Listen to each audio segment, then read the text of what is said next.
If you are putting per MLS as compensation for your buyer agency agreements, you need to stop immediately.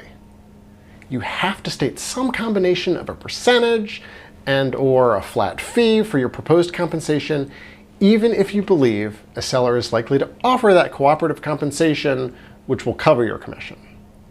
In light of recent litigation, it is more important than ever for agents to clearly articulate their value and be extremely transparent when it comes to compensation.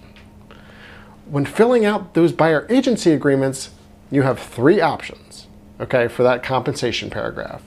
You can do a percentage of the purchase price, you could do a percentage plus some flat fee, or you could just propose some flat fee for your total services for that transaction.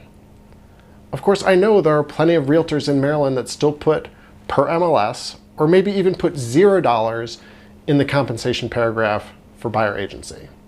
They do this again with the understanding that they'll ultimately be paid from the seller's proceeds, so it doesn't really matter. But in actuality, this is really a big problem for several reasons. The first is ethics. If you imply that your services are free to your buyer clients, you could be found in violation of the NAR Code of Ethics. Plus, if you do this, you're putting your compensation completely at risk. New rules allow the listing brokers to advertise $0 for cooperating compensation. So if you put per MLS, you would get $0 at closing.